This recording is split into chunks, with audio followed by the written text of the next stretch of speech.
नमस्कार, मैं हूं विवेकानंद शर्मा और आप देख रहे हैं द विवेक व्यूज।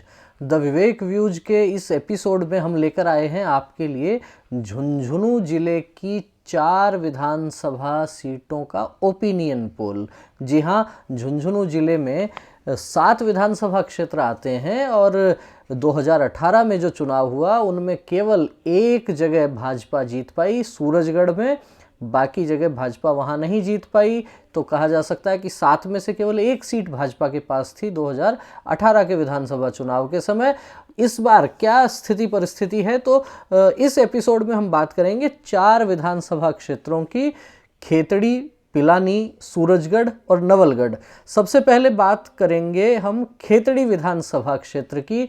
जी हाँ, खेतड़ी विधानसभा क्षेत्र गुर्जर बहुल क्षेत्र बताया जाता है और भाजपा के लिए बड़ी मुसीबत बना हुआ है। खासतौर पर इसलिए भी कहा जाता है खेतड़ी को भाजपा के लिए मुसीबत, क्योंकि 2 भाइयों की अदावत में ये सीट भाजपा के लिए दूर की कौड़ी बनी हुई है। जी हाँ, जो राजनीतिक समझ रखते हैं, जिनकी रुचि राजनीति में है, वे जानते हैं कि धर्मपाल गुर्जर और दाताराम गुर्जर दोनों जो भाई हैं, उनकी आपस की जो अदावत है उसमें ये सीट फंसी हुई है। खेतड़ी विधानसभा क्षेत्र में इस बार क्या कुछ समीकरण है, उस पर हम आए उसके पहले एक बार देख लेते हैं इसका इतिहास। 2008, 2013 और 2018 तीनों बार में जैसे हम यदि देखेंगे तो भाजपा तीनों बार ही नहीं जीत पाई है। 2018 का जो चुनाव हुआ, भारतीय जनता पार्टी के प्रत्याशी धर्मपाल जीतते जीतते रह गए, केवल थोड़े से मार्जिन से 957 वोटों से वो केवल चुनाव हारते हैं और कांग्रेस पार्टी के डॉक्टर जितेंद्र सिंह चुनाव जीत जाते हैं। डॉक्टर जितेंद्र सिंह को 18 के चुनाव में वोट मिलते हैं 57,153। वहीं धर्मपाल गुर्जर को वोट मिलते हैं 56,196। केवल 957 वोटों का अंतर रहा और इस चुनाव को त्रिकोणीय बनाया बीएसपी के पूरणमल सैनी ने 35,166 वोट लेकर।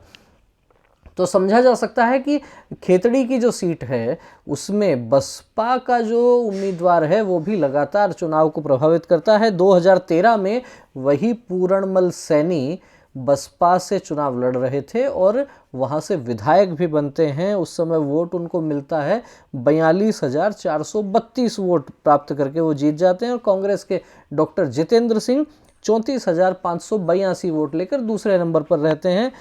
भारतीय जनता पार्टी ने 2013 में टिकट दिया था दाताराम गुर्जर को और दाताराम 25,227 वोट लेकर तीसरे स्थान पर रहे।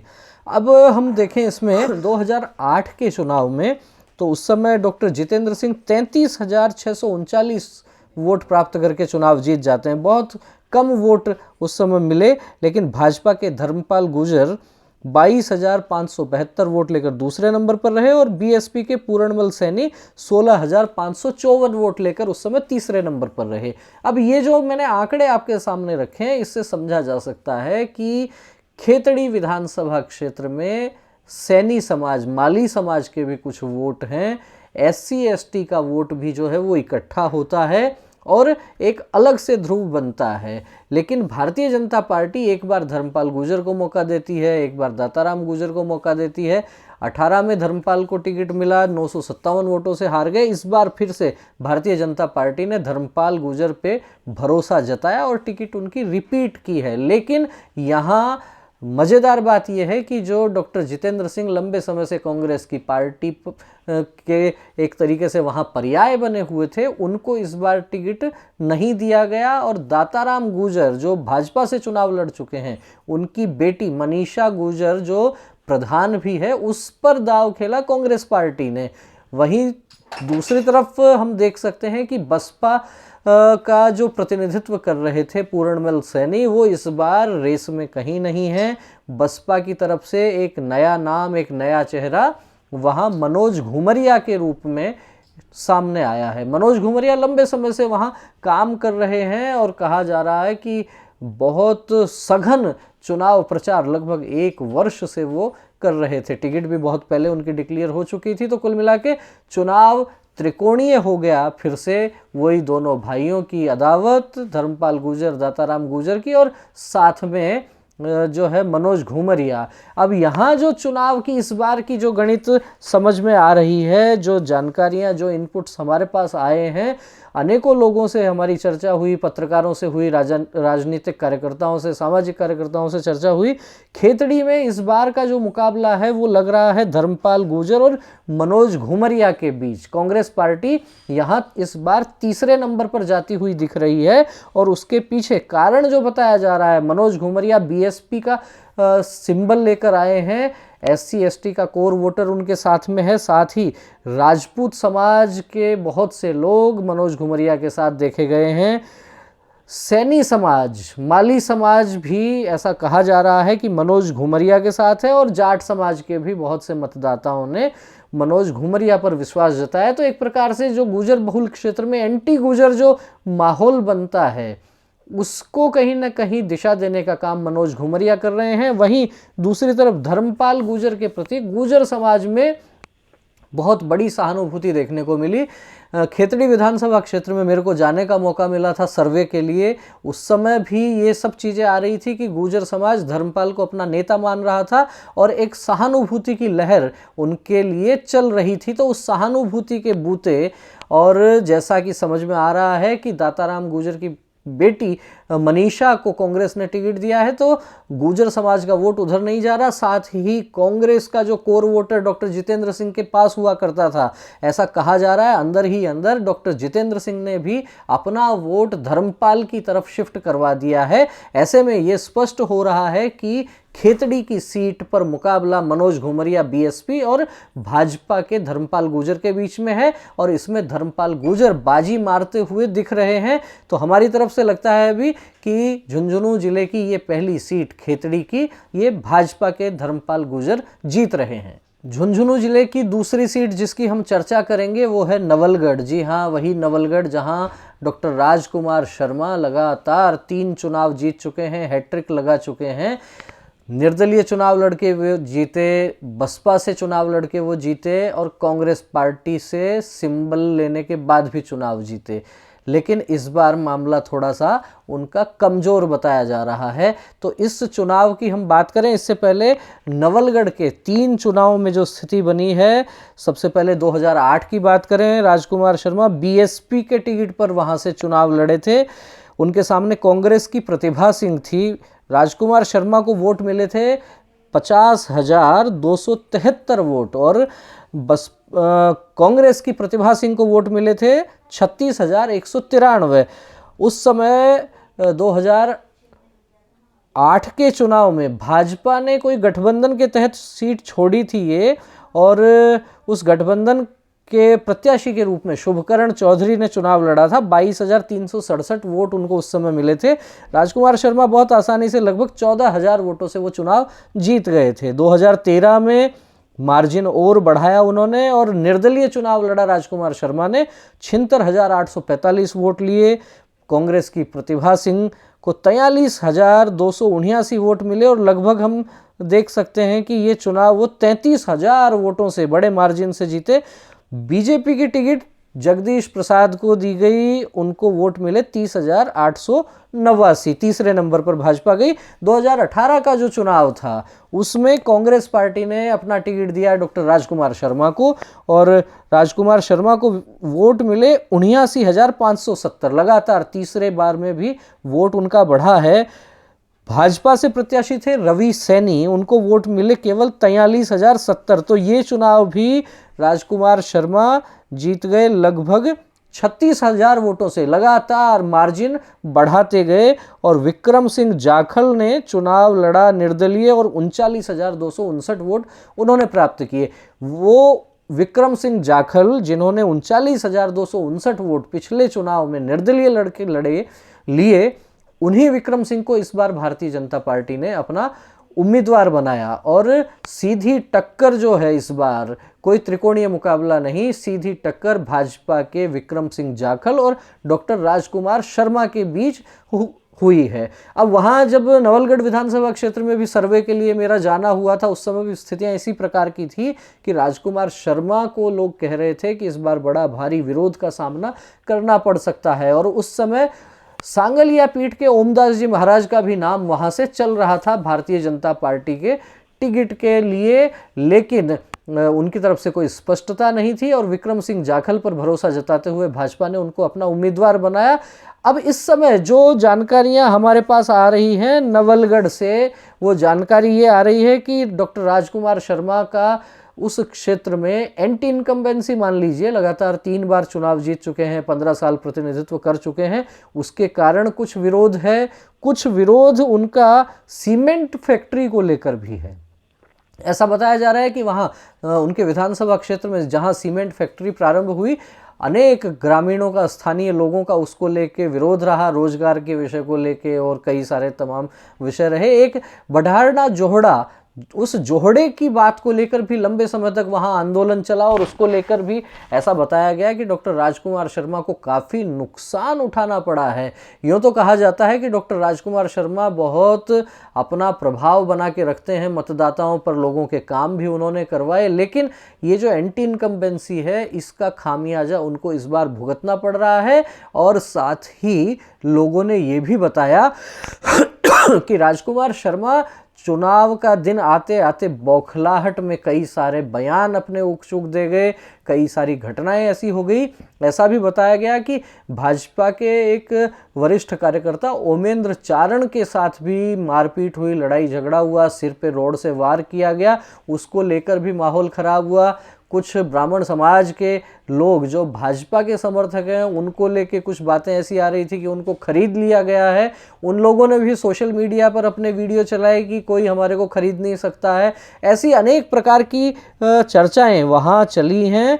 और साथ ही ये भी कहा जा रहा है कि इस बार जाट समाज एक बड़ी संख्या में नवलगढ़ विधानसभा क्षेत्र में है, वो जाट समाज ने भी किनारा कर लिया है डॉक्टर राजकुमार शर्मा से और विक्रम सिंह जाखल को अपना समर्थन दे दिया है। तो ऐसा लग रहा है कि ये जो दूसरी सीट है झुंझुनू जिले की, ये दूसरी सीट भी भारतीय जनता पार्टी की झोली में जा रही है।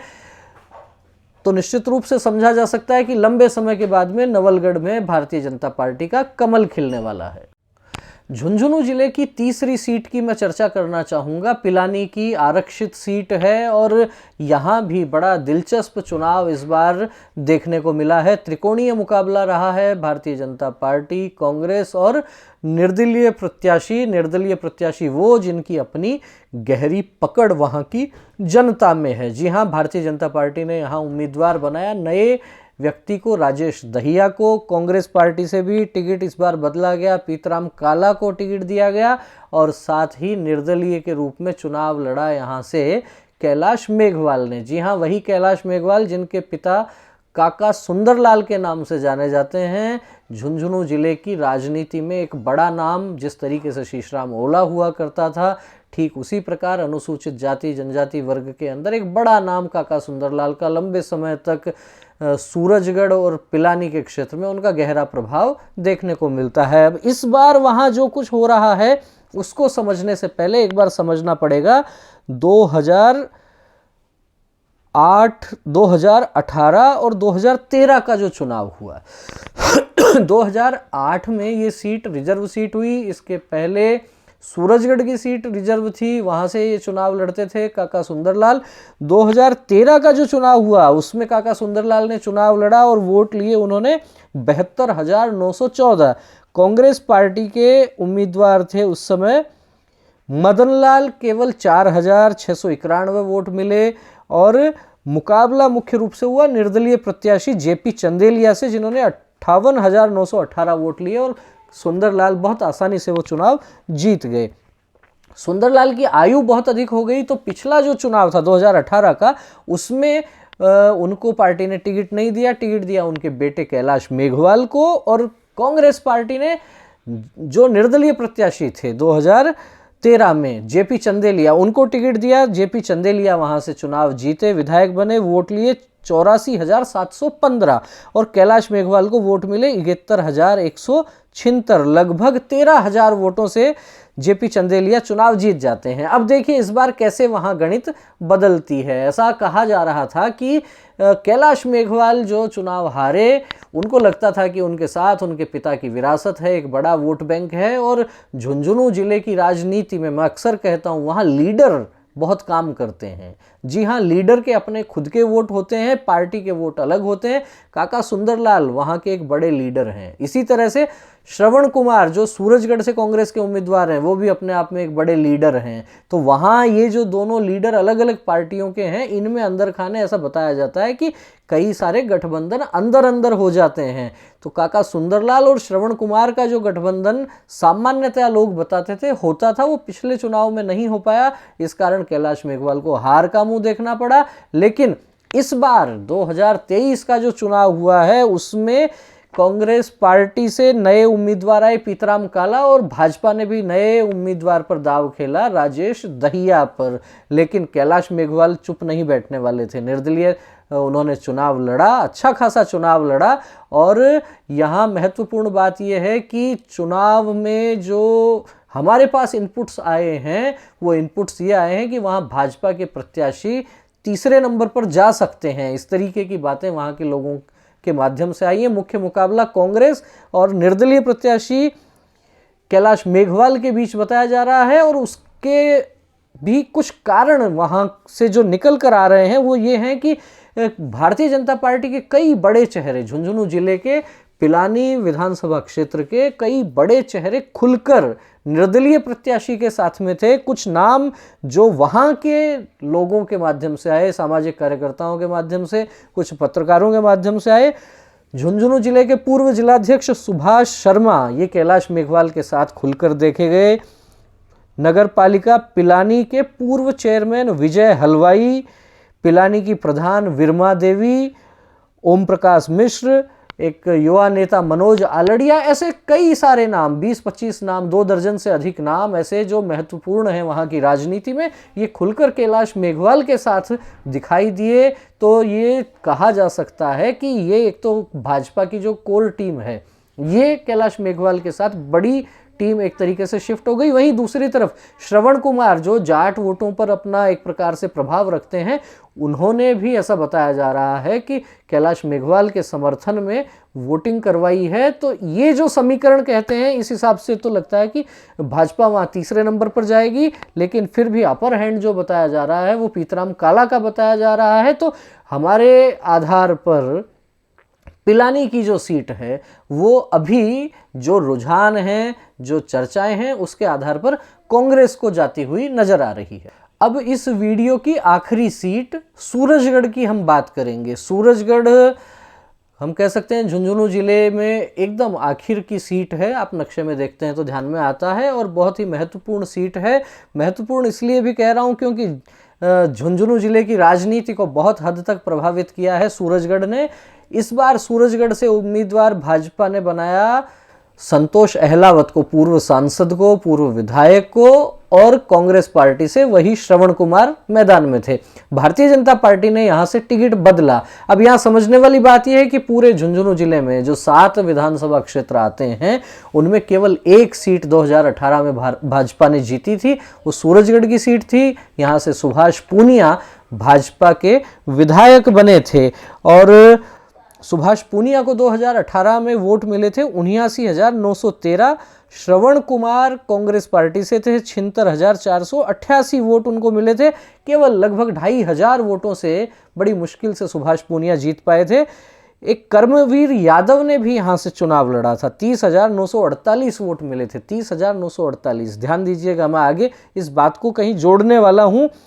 2013 में सीधा मुकाबला हुआ था संतोष अहलावत और श्रवण कुमार के बीच। संतोष अहलावत वो चुनाव लगभग 50,000 वोटों से जीत गई थी, बड़े मार्जिन से जीती।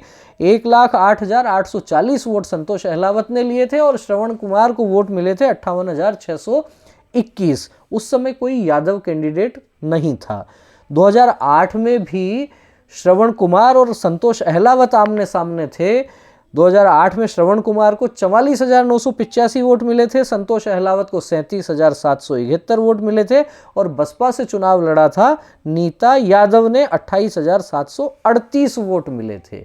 अब यहाँ महत्वपूर्ण बात यह है कि जब 2013 में विधायक बन गई थी संतोष अहलावत, उस समय किसी यादव ने चुनाव नहीं लड़ा था, तो 50,000 से अधिक वोटों से वो चुनाव जीती थी। लेकिन 2014 में पार्टी ने उनको सांसद का टिकट दिया और वो चुनाव जीत गई, सीट खाली हुई, दिगंबर सिंह को यहां से चुनाव लड़वाया गया, दिगंबर सिंह यहां से चुनाव हार गए, जबकि कुछ ही महीने पहले भाजपा यहां से 50,000 से वोटों से जीती थी। मैं फिर से वही बात दोहराऊंगा, पार्टी जीती थी या लीडर जीता था? लीडर जीता था, पार्टी नहीं। यदि पार्टी जीती तो दिगंबर सिंह वहां से चुनाव नहीं हारते। एक फैक्टर यह है। दूसरा फैक्टर यादव फैक्टर, क्योंकि जब जब सूरजगढ़ विधानसभा क्षेत्र में कोई यादव कैंडिडेट खड़ा हुआ है, उसने भाजपा के लिए मुश्किलें खड़ी की हैं। 2014 में भी नीता यादव ने चुनाव लड़ा था, अच्छे खासे वोट लिए थे।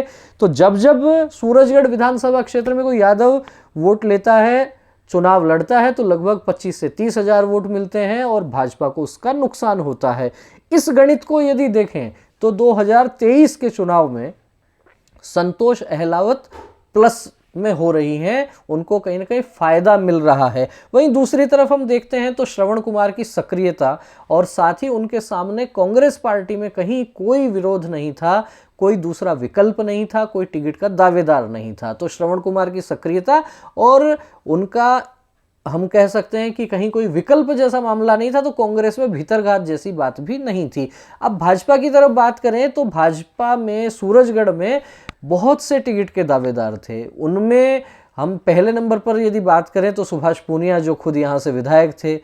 फिर दूसरे नाम की बात करें तो एक विकास भालोटिया का नाम प्रमुखता से वहाँ आ रहा था, पूर्व सैनिक हैं।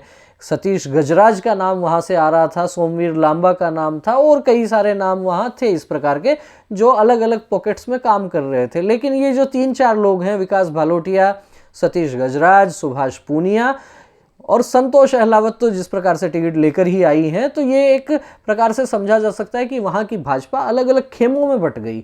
अब संतोष अहलावत का जो चुनाव हुआ है, चूंकि गांव-गांव में उनका संपर्क परिचय था, बहुत लंबे समय से राजनीति में सक्रिय हैं, कई चुनाव वो लड़ चुकी हैं, व्यक्ति को नाम से पहचानती हैं, गांव से, गली से, घर से जानती हैं, तो ये एक उनके लिए प्लस पॉइंट भी रहा।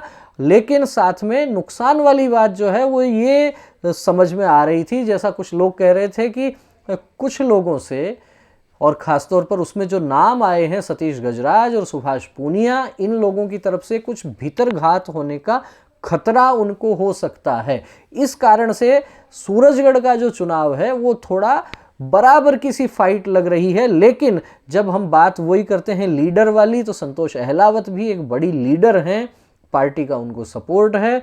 50,000 वोटों से चुनाव उन्होंने 2013 में जीता था और यादव ने इस बार भी कोई चुनाव वहां से नहीं लड़ा है।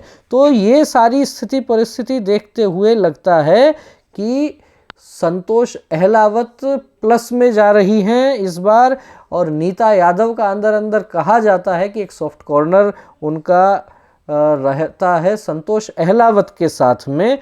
वहीं माली समाज का जो वोट है वो कांग्रेस की तरफ शिफ्ट होता है, यादव समाज का कुछ वोट जो है वो भाजपा की तरफ जाता हुआ लगता है। तो इस सारी गणित में फिर भी जो भी कुछ बात हुई उसमें मुझे लगता है कि संतोष अहलावत अपर हैंड पर हैं। 52% चांस उनके हैं जीत के, 48% हैं श्रवण कुमार के। तो आज जो हमने ये विश्लेषण किया 4 सीटों का, इसमें खेतड़ी भाजपा के पक्ष में जाती हुई लग रही है, नवलगढ़ भाजपा के पक्ष में जाती हुई लग रही है, पिलानी कांग्रेस के पक्ष में जाती हुई लग रही है, और सूरजगढ़ बराबर की सी फाइट है, लेकिन थोड़ा सा आगे भारतीय जनता पार्टी हमारे को नजर आती है। आपका इस विषय में क्या कहना है, इन फैक्ट्स के बारे में क्या कहना है, कौन कहां से जीतता हुआ लग रहा है, और यदि आपका कुछ विचार अलग भी हो तो वो भी आप हमें बता सकते हैं। वीडियो अच्छा लगा हो तो इसे लाइक करें, लेकिन लाइक करने के साथ साथ अपना कमेंट जरूर आप छोड़ें।